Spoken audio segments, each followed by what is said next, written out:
Hey guys! Hey guys, today we're headed to the garden. We are planting garlic. So we've waited for this day for I think maybe 2 years because we got this land, and then you know how things take longer than you think. So just getting the garden ready and built, and then we're like, oh no, the deer want to eat everything, so we have to figure out how to deer proof it. So anyway, we've gotten it to a point, we'll show you a garden tour soon, but we've gotten it to a point where we can at least plant the garlic, and it is February, which is not when you're supposed to plant it. It should be October, maybe September, maybe November. Yes, it's best in the fall to plant garlic. Yeah. So right now it's not great, but we'll still get a harvest. Yes. So last year I planted it at my parents' in mid-December, and that was kind of risky. I was like, well, I've got it. I still just want to stick it in and see what happens. And it grew really well. We didn't have it on drip, and it was late. We got smaller heads, but we still had our own garlic for the whole year for us and my parents. So yes, that's why I thought we're just going to stick it in. We have it, and at least we'll have something, hopefully. So. And it was so good and so different tasting. So to us, it's absolutely worth getting a garlic bulb that's even half the size of what a normal one would be. Right. And who knows, we might get something bigger. So we're just going to try it, and we're going to show you guys how we plant it. But first, we're going to go grab a few bags of compost so that we can put on top of the beds. And we'll show you that once we get there and all of that. Yep. And like you said, we've heard that if you grow your own garlic, it's not like anything in the store, and it's so true. Even like you said, we have small heads, and it was so different. It's also so nutrient dense, but it just tastes so different. So I'm excited. So let's get going because it's going to be our first crop in our garden.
First mover.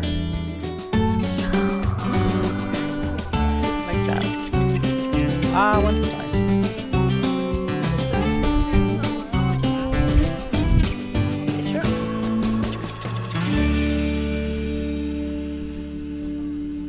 Good?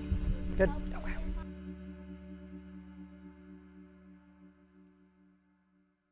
Ooh, and a little stinky.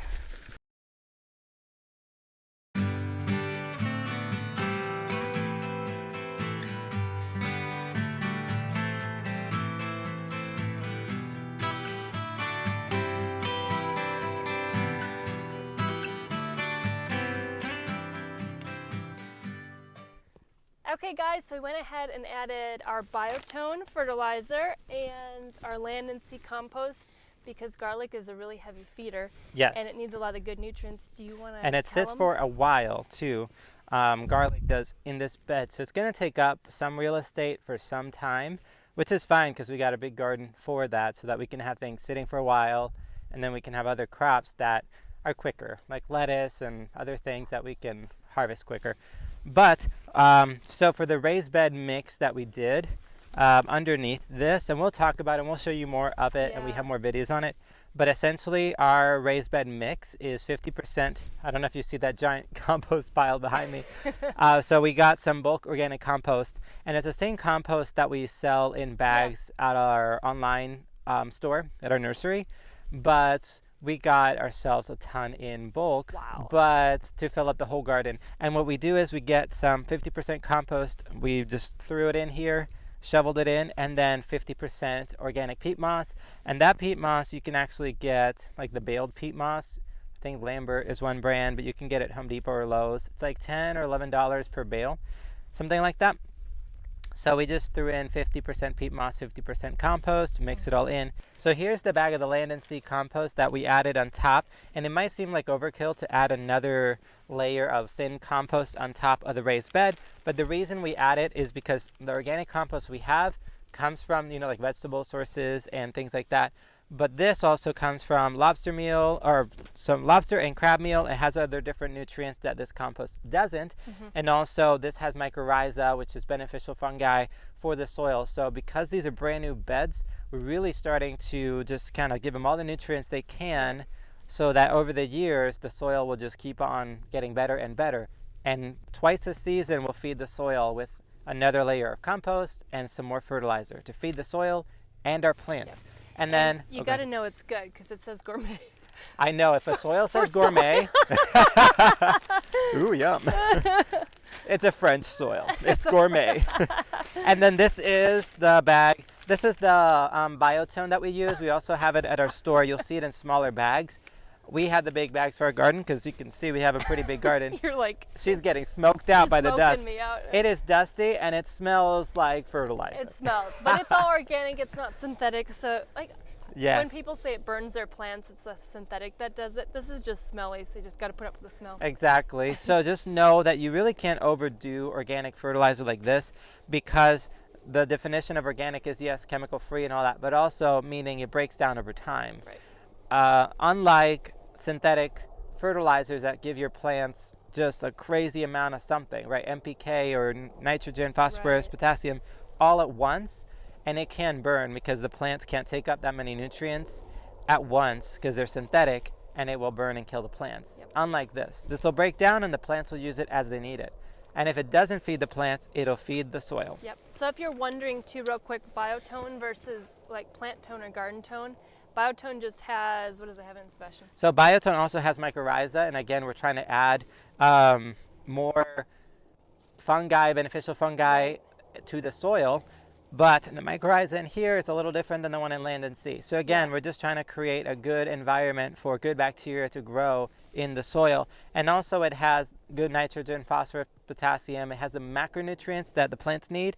And also it has the micronutrients that the plants will need. And this versus plant tone, garden tone, or the other tones really helps on root development, which I think if you plant anything the first time, it's most important, but especially garlic, which is really going to be. Yeah, and that's why they call it a starter fertilizer, because when you first plant something, we always use biotone, because when the biotone comes in contact with the roots of the plant, that's when they start to create this little webbing in the soil of mycorrhiza. And there's a lot of nerdy things I can tell you, but I will keep it at that. Plant this when you first plant something, and then the other ones like garden tone, plant tone, we like to use after, when we are top dressing or feeding something later. However, if we don't have this, any tone will do. Right. Any fertilizer is better than none. Yep, so exactly. I'm so use whatever excited you to can plant. get. It's such a gorgeous day, and Luca's waiting. I think he's building a little fort over there. So we're going to go ahead and get it planted. Let's do it. Yay!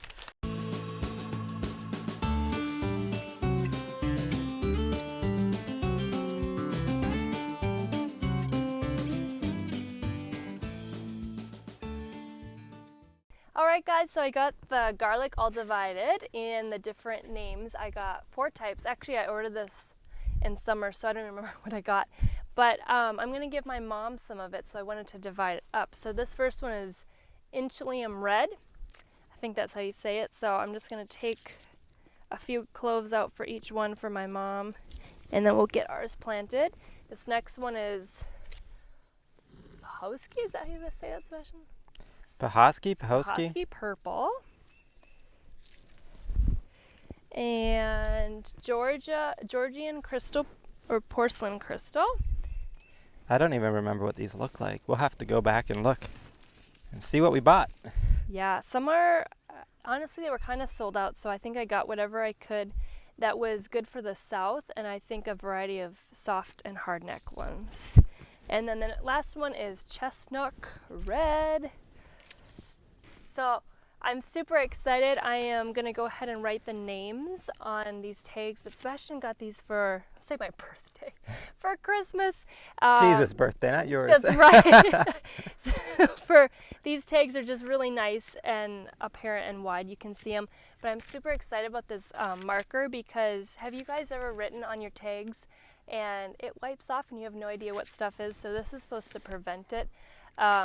But I've written on popsicle sticks, plastic sticks, and I'm like, oh, what was that? I don't remember. So I'm going to go ahead and write all the varieties on these.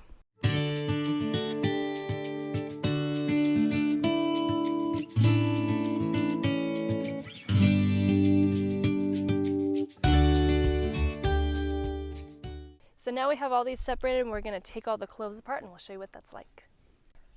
Okay guys, so we're just separating all the cloves here. When you plant garlic, you take the clove, the bulb, you take the bulb and you separate all the individual cloves. Yes. And you plant the clove. And the papery skin can go right into the soil too because that'll only break down and feed the soil. Woo! They're shooting out here. And if you have trouble getting them apart, some varieties are harder than others, just rock them back and forth.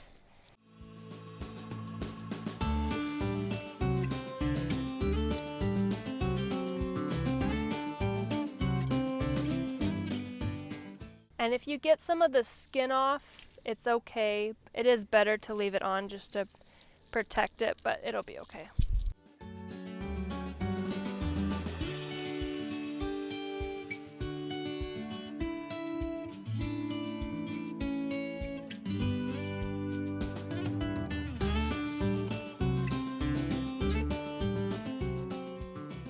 Okay guys, so I hope you can see here the spacing.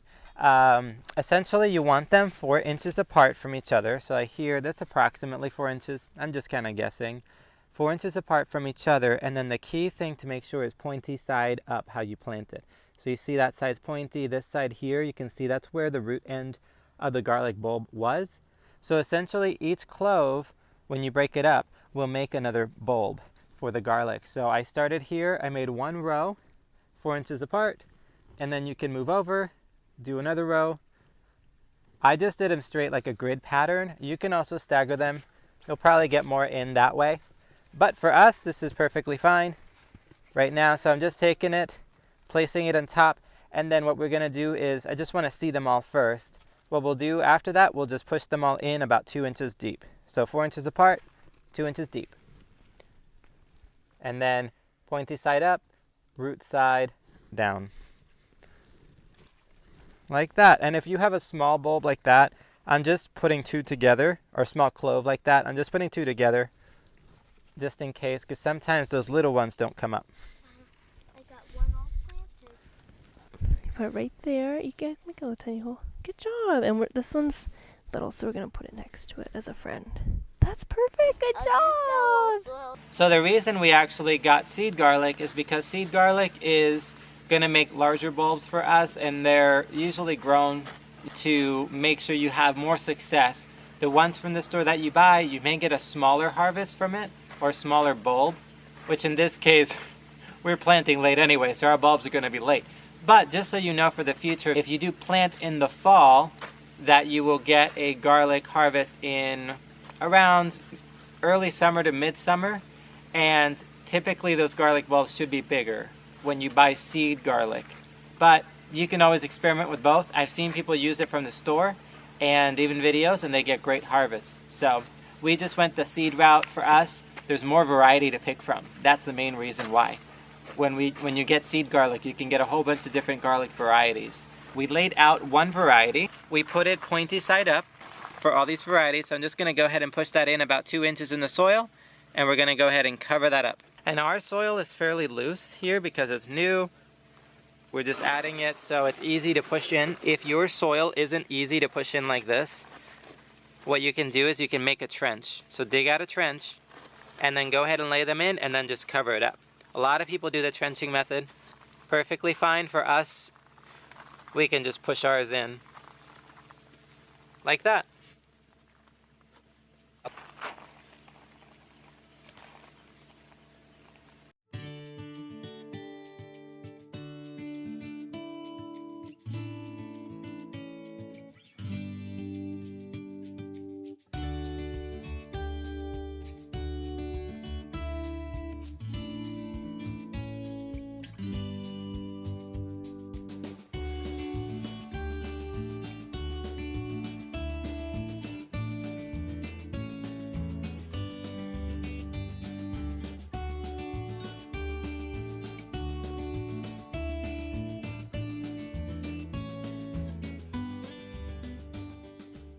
So the difference between a soft neck versus a hard neck, I can even tell, even just looking at the bulb, because right here, you can actually see the stalk. It is hard. I was actually trying to get it apart and I had to have Sebastian do it because it was really, so hard. Really hard.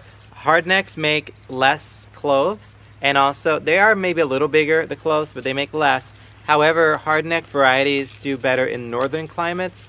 Soft neck varieties do better in southern or more mild climates, and soft neck varieties are better for storage.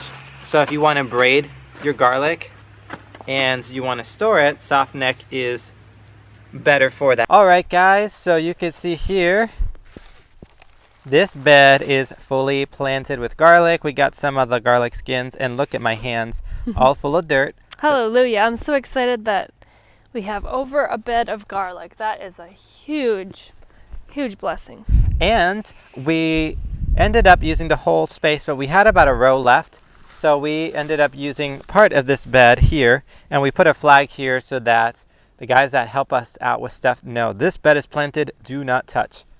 So I'll just give you a quick pan of the garden here. So this is the Inchlium Red. That was I found which one was soft and hard neck. This is the soft neck. It goes all the way to here, which I'm excited we have probably the majority of the soft neck. This is the Pahosky Purple, which is a hard neck, all the way till here. Chestnut Red. Chestnut? It sounds like you want to say chestnut, but not. Chestnut Red Garlic, which is a hard neck, goes till here. And then the end of the bed is a Georgian Crystal Porcelain Garlic till the end here. Okay, we hope that video was super helpful to you guys and that you get excited to plant garlic. Yes. There's still time here in the south to get somewhat of a harvest. So those of you here that are local, maybe you can order something online. Maybe you can find some somewhere, or even try the ones from the grocery store. Right. I mean, even if it's not perfect, Right. It's just so fun to get your hands in soil now in February in the south and be able to plant something. Yes. So Sebastian always makes fun of me, but I'm always like, I'm gonna plant it, I'm gonna make it work, because I'd rather just plant stuff and try to see if I can make it grow. yeah, and sometime we'll look out for the garden tour video. Yay! We did show you Sneak just peek. this one bed, There it is. and then we have this other long bed that's 16 foot long. I didn't talk about that one. We planted literally one row of garlic, but the rest need to be filled with soil, and I still need to finish the fence. But you get a sneak Yes. peek. And we're celebrating. We have our first crop garlic planted. Woo, it's In just our the own start. garden, in Yes. our new land that we bought in our new home. So it's so exciting for us. It's like a monumental moment. Yes, the kickoff, it's just the start. So thank you guys so much for joining. Happy gardening, happy garlic planting, and getting your own food storage. It's so exciting. Yes. Bye. Bye.